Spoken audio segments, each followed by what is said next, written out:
My husband gave my job to his war buddy's widow after I slapped her. For slapping Rachel Morrison, my husband of 10 years had me detained by security for a week.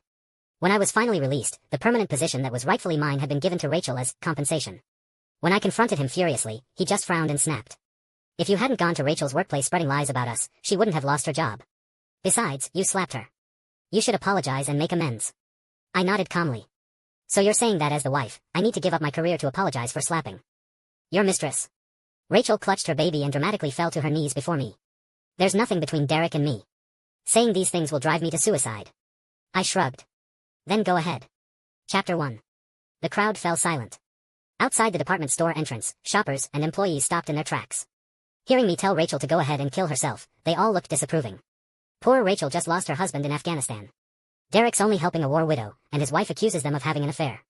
Rachel's always been timid and proper. She'd never be someone's mistress. Sarah got Derek drunk to trap him into marriage. Now she can't keep her husband's attention and blames other women. Listening to the crowd, my eyes grew cold. Rachel hid behind Derek, putting on an act. It's all my fault. Even though you spread rumors about Derek and me, even though you slapped me without reason, I shouldn't have applied to the department store. Otherwise, they wouldn't have discovered you were slacking off at work. I'll give you the job. Just please stop suspecting Derek and me. She let a single tear roll down her cheek. The crowd's sympathy intensified, and whispers grew louder. Sarah got into a government job and dares to slack off? The audacity. Only got it because her parents died serving the country. Otherwise, how would she qualify? Ungrateful. Can't even hold on to a good job when it's handed to her. Derek glared at me with such hatred, as if he wanted to skin me alive. His voice was ice. Go home. Now. Stop making a scene. I took a deep breath, fixing Rachel with a cold stare.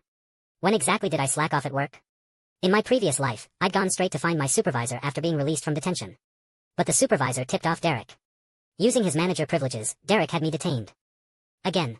During that time, Rachel spread rumors that I was stealing from the store, destroying my reputation. When I got out, I couldn't find work anywhere. I became known as a thief, a crazy woman. And my husband? Not only did he never defend me, but he paraded around with Rachel daily. No job meant no money, no food stamps. I starved to death in that cramped old house. After I died, Derek coldly ordered someone to dispose of my body. Then, as an apology, he gave everything my parents left me to Rachel. I wanted to tear them apart, lunging at them but touching nothing. Until a white light flashed, and I was back on the day I was first detained. This time, I didn't foolishly go to the supervisor. Instead, during the morning rush hour, I cornered these two at the entrance. I stared at Rachel and repeated. You started working here a week ago, but I was detained by my own husband a week ago. How could you possibly know if I was slacking when I wasn't even there? Besides, I've been employee of the month multiple times. Why would I slack off? Rachel's eyes darted nervously to Derek. I laughed coldly. Unless Derek told you? Derek immediately shielded Rachel. Yes, I told her. No need to take it out on her. I looked at them both, digging my nails into my palm until tears came. You all see this? They claim there's nothing between them, that they're innocent. But my husband is protecting his mistress, telling her private things about me. Would your husbands do this? Several married women in the crowd began looking uncomfortable. Rachel immediately pretended to be angry. Derek, really? Sarah is your wife. You should protect her. Your dying friend's last request means nothing compared to that. I understand Sarah is lazy and jealous, and you can't help venting to me, but you two have to spend your lives together. We shouldn't see each other anymore. Tears streamed down her face, but she maintained an air of noble sacrifice. I sneered internally. Her acting was worthy of a spy. No wonder she could string along so many men. By Rachel's script, I should now rage and attack her. Then she could paint me as an unstable, jealous shrew. But I remained calm, speaking evenly. I don't care if you see each other. Just give me back my $800 and my food stamps. Rachel's face stiffened. What $800? What food stamps? I don't know what you're talking about. I pulled out dozens of receipts and an IOU from my pocket. Derek and I saved $2,000 together after marriage. My share was $800, plus monthly food stamps. All gone. You dare say you didn't take them? The receipts were all signed by Derek. The IOU was Rachel's pretense of not wanting to take Derek's money for free. None of these purchases came to me. They're all at your place. I grabbed Rachel's wrist. This watch you're wearing, it's identical to the one Derek bought. Should we compare the model and serial number with my receipt? The crowd was shocked. Rachel said that watch was her late husband's engagement gift. How is it from Derek? Sarah has evidence. What more is there to say? Helping with groceries is one thing, but expensive gifts? Something's definitely going on. She said her $800 was loaned without her knowledge. What more proof do you need? Rachel hung her head, unable to refute anything. Derek frowned, whispering in my ear, what tantrum are you throwing now? A week in detention wasn't enough? Keep this up and you'll drive Rachel to suicide. I looked at him coldly. In my past life, I'd always thought Derek was just deceived by Rachel, always hoping he'd come back to our family. But after dying once, I realized Derek knew everything. He enjoyed Rachel's gentle ministrations and schemes, preferred her charms and beauty. I was just the wife he'd married under family pressure. My parents died in service. I could have lived with their military friends. But Derek's parents promised to treat me like their own daughter, said Derek would marry me. Derek stood right there. If he'd objected, I would have left. But he didn't refuse. He even smiled at me. From then on, I thought we were in love. His coldness was just his nature, I told myself. Looking back, I laughed bitterly at myself.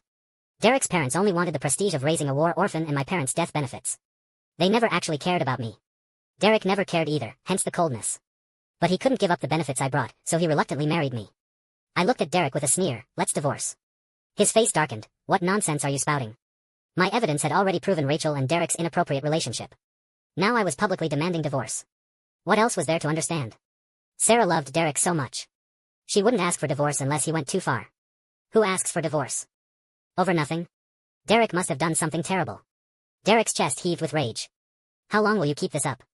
As department store manager, I was lenient letting someone like you intern here, but you slacked off and stole from the company. Rachel earned her position through a proper interview. She didn't steal your job. But you couldn't stand her, spreading rumors and now causing this scene. Derek pulled out a box. You say Rachel's watch is from me? Then where did this come from? I looked closely. Derek held an identical watch to Rachel's. Rachel burst into tears. My watch was from my late husband. Derek said you always demand gifts, so he bought a matching one to make you happy. But I never thought you'd use it to frame us. A woman's reputation is everything. You're a woman too. Why do this to me? They'd turned the tables completely. Derek looked at me with disgust. I knew you were petty, but I didn't think you'd be vicious enough to destroy Rachel. I laughed outright. Rachel's watch, I'd seen Derek put it on her wrist in my past life. I didn't know why he'd bought two identical watches, but it certainly wasn't for me. I didn't let him derail me, asking clearly. You can make excuses about the watch, but what about this I owe you? I held up the note showing Rachel borrowed $2,000. People make $15 to $20 a month. Who lends that much without blinking? $800 of this was my personal savings. You must return it immediately. Rachel's face flushed. How could I have that much money right now? I mocked. You can't produce it, but you had no problem spending it. Derek grabbed my arm, trying to drag me away. I lent Rachel the money. Her son needed surgery. Stop making trouble. I bit his wrist hard. He let go in pain. Help. My husband's cheating and gave my $800 to his mistress. He's trying to kill me. Rachel gaped at me, not expecting me to make such a scene. Her face reddened. Sarah, stop lying. With people like this, you couldn't be polite. You had to tear off the masks. I collapsed on the ground. Give me my money back. Give me my money. Derek gritted his teeth. What kind of behavior is this? Get up. I'll get your $800 later. Rachel shot me a triumphant look, then turned to Derek with concern. Derek, where will you get $800? I should return the hospital fees. If my son dies, that's my fault, not yours. Derek looked at Rachel tenderly, like star-crossed lovers. But I knew if I went home with Derek, I'd not only never see the money, but might be detained again. So I stared at him coldly. Give it to me now. Derek looked incredulous. How could I have $800 right now? I sneered. I'll count to 3. Return my money. 1. Derek, are you insane? 2. Derek tried to grab me. I dodged. 3. Derek remained dismissive. Fine, I promise the money will be yours. Happy? I suddenly broke through the crowd and ran into the department store. Derek and Rachel thought I was going to complain to management and chased after me. The crowd followed curiously. But I didn't stop, running straight up the stairs. Derek finally realized my intent, reaching for me but grasping air. I ran to the roof in one breath, climbed over the railing, and stood on the edge, swaying in the wind. Don't come closer. Everyone held their breath, trying to talk me down. Whatever it is, come down first. Don't do anything stupid. One slip and it's over. She's been driven to jump. Derek and Rachel definitely had an affair. Why else would Derek spend so much on her? Rachel went pale. Whether I jumped or not today, she'd never wash away the mistress label. Derek realized this too, shouting desperately. I'll get an advance from accounting. Just come down. He moved toward me. I let go with one hand. Stay back. Seeing the inflatable cushion being set up below, I stepped further out, looking ready to fall. Rachel's legs went weak. Trying to flee. If she wasn't here, she could later claim it had nothing to do with her. But I wouldn't let her. Rachel. Give me back my money. Someone grabbed her as she tried to leave.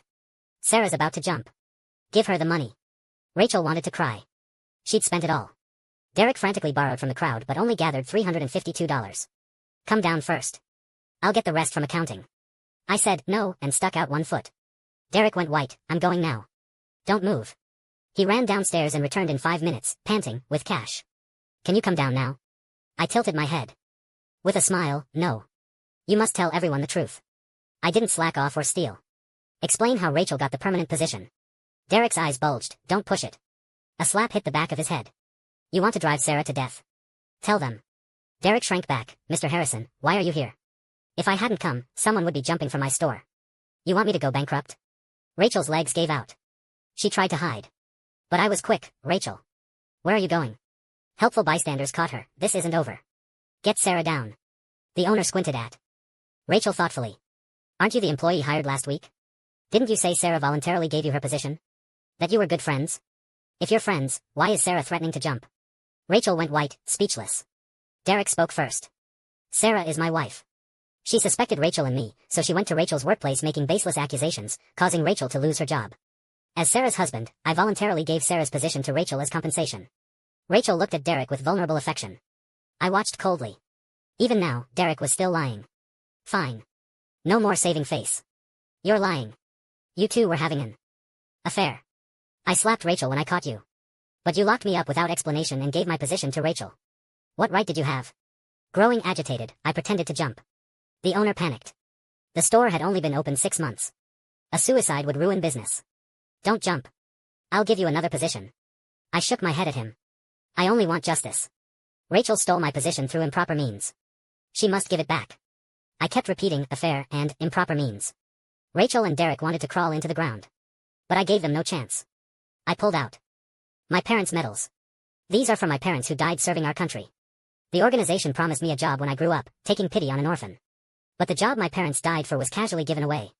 I want to know who authorized this. Who approved it? A middle-aged man in a suit pushed through the crowd, looking at me seriously. You're Lieutenant Sarah Mitchell's daughter? The owner's eyes widened. Why are you here? Rachel looked confused at Derek. His face was white as death. I smiled inwardly.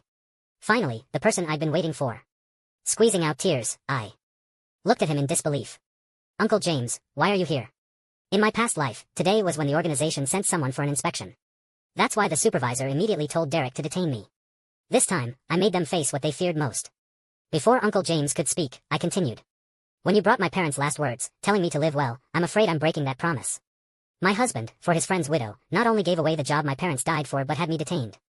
Even if I don't jump today, I can't escape the gossip. Derek panicked. Stop. Talking nonsense. Don't slander Rachel. Rachel defended herself tearfully. You got me fired, so Derek gave me your position as compensation. I didn't shout like before. I just looked at Uncle James with tears. You see? This is my husband. This is what he does. I pointed at the scattered $800. This is what my husband gave me. Because he gave our entire savings $2,000 to Rachel without my permission. That's $2,000. Including my $800. I screamed hoarsely, as if releasing my past life's resentment too. Derek sighed. Didn't I return your $800? What more do you want? I looked at him coldly. Rachel took my money. I want her to return it. What right do you have to pay for her? Uncle James examined Derek. Your money is marital property. If Rachel took Sarah's money, she should return it. Why are you paying? The crowd whispered explanations. Seems like Derek's cheating, so he's covering for her. Why else keep giving money to a widow? He's clearly interested in Rachel. Even if Sarah isn't as pretty or sophisticated as Rachel, Derek shouldn't cheat. I felt nothing inside but acted devastated. I looked deeply at Derek. You betrayed me, not the other way around. With those words, I let go. And fell backward. No. Sarah. The owner went pale watching the empty railing. It's over, it's over. Someone jumped during an inspection. A death now. Derek stared in disbelief at where I'd fallen, legs weak. Rachel was completely terrified. She'd forever carry the stigma of driving me to suicide. Thud. No one dared look down. I landed safely on the cushion, completely fine. But I wasn't done with this performance. I kept my eyes closed, playing unconscious. Police and paramedics rushed over, frantically taking me to the hospital.